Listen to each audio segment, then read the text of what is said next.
Hey guys, it's Park again with Getting Started with Park. Want to give a Elk River, Tennessee fishing update.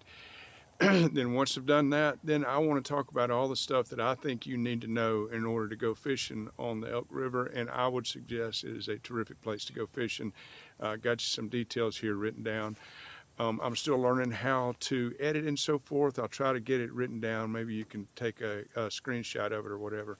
In any case, not a lot of people saw the first video, so I'll go ahead and give you the 10 seconds of that. We caught a bunch on zebra midges and on Frenchies, fishing from Tim's Ford Dam down to Ferris Creek. My son went yesterday, caught them all on mop flies, cream-colored mop flies, and had a good day. Broke a rod, had to quit early, but did pretty well just from Tim's Ford Dam to how far he wanted to paddle back upstream.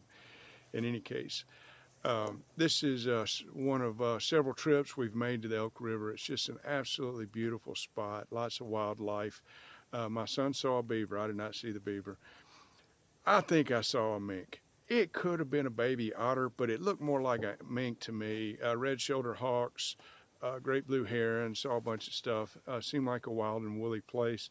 I did see a few houses along the way, and I did see some road access. So I don't think you're actually so remote that if you were to get into trouble that you couldn't get out.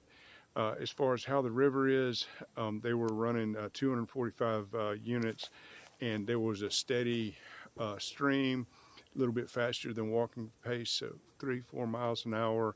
I probably could have never paddled and been fine. We did paddle for 15-minute stretches a couple of times just to cover some ground, but it was real nice and gentle. There was one time that there was a tree in the river, and then shortly downstream of it, another tree in the river where I had to actually make about a 60-degree turn kind of fast, and I'm glad I went through that with my eyes wide open. In the past, we fished it and in a two-man canoe, and I had some portages. I haven't had any portages here recently. It's been pretty dry. So I would say with a two-man canoe, count on some portages in rare places, short, 10 yards, something along those lines. But in a single kayak or a single-person canoe, I didn't have any trouble. It took us 8 to 9 hours to go from the Tim's Ford Dam, put in, to the Ferris Creek takeout. I'm told people that don't do it fishing, they can get it in 3.5 hours or so. It was a good day's fishing. I was ready to be done when we got done. The takeout, there's a hill. It's a little on the steep side. I didn't have any trouble pulling my stuff up. If you've got something real heavy, it was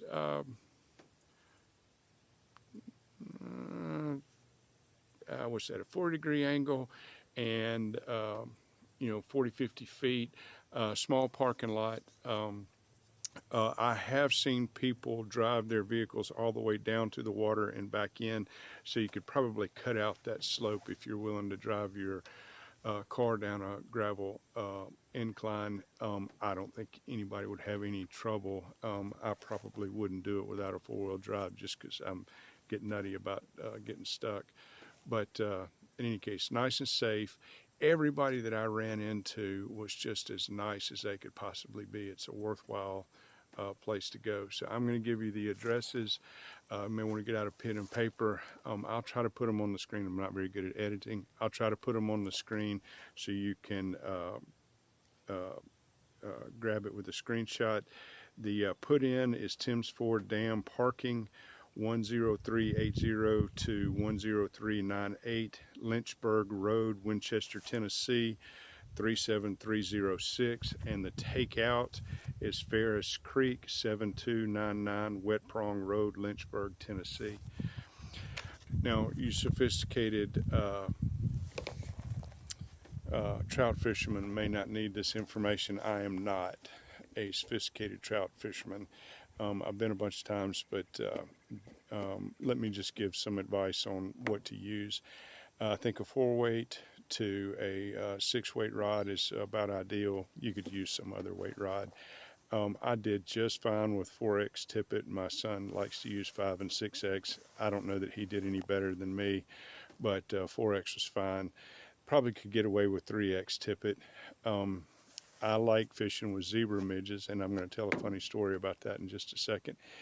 But we caught them on several different things. They seem to be, each time I go, I'm always surprised by this. They seem to kind of be in a particular location.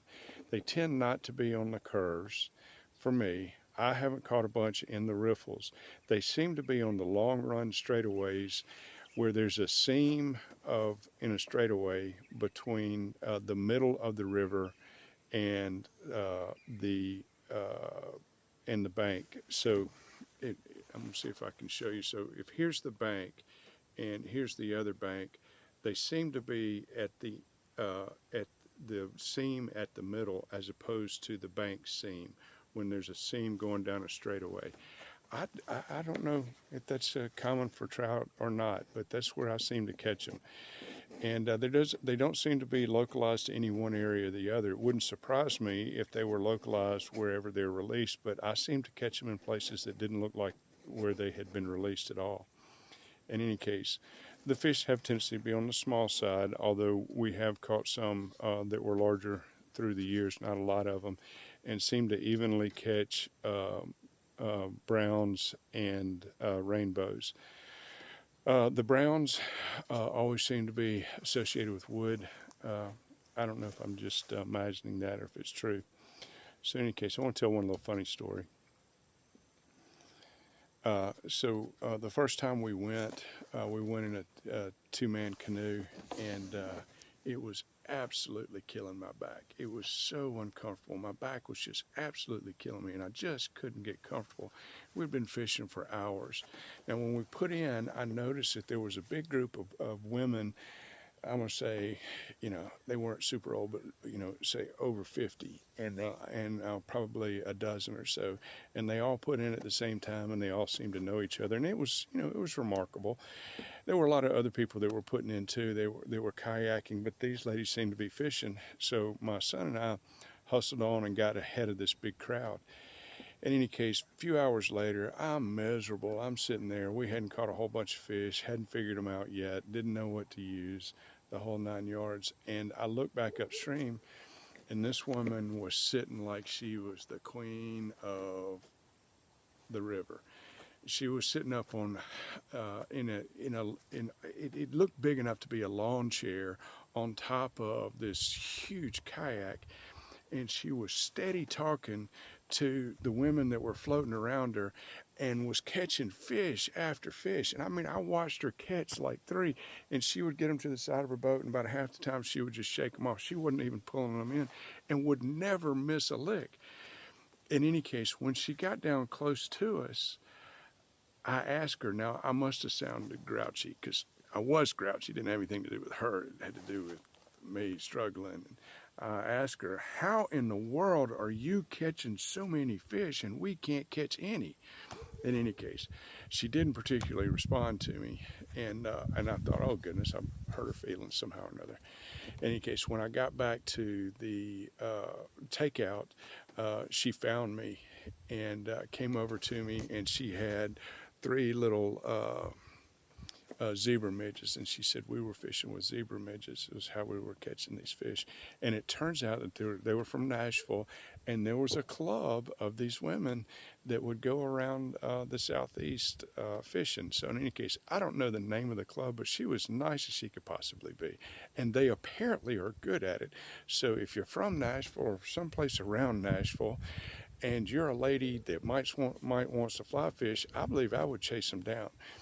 So in any case, what I think you need to know in order to fish the elk is that it is very comfortable, it is very nice. Fishing's a little bit different there than I have seen in other places, but it is very doable. Zebra midges are a standby. Mop flies apparently work well. Frenchies apparently work well. There is a campground close by. I've never been to it. My son says there's a campground close by. You're going to catch trout from the dam down to the Ferris Creek Bridge. They tell me that at about the Ferris Creek Bridge, you start catching smallmouth, and I've heard that from several different sources, so it's probably at least mostly true. and the people there are very nice, very safe, and I think it'd be a wonderful trip to take with somebody that is not a robust outdoors enthusiast, but it does take 4 to 9 hours to float the place, and there's not a lot of places to get out and stretch your legs. So, in any case, I don't know that I'll have any more fishing reports about the Elk River coming up anytime soon. But thank you for listening. And this is a young channel. I'm trying to make the world a better place. And the way I intend to do that is by giving people information that helps them get out into the outdoors and have a good time. Your subscription would help me do that. I would really appreciate it.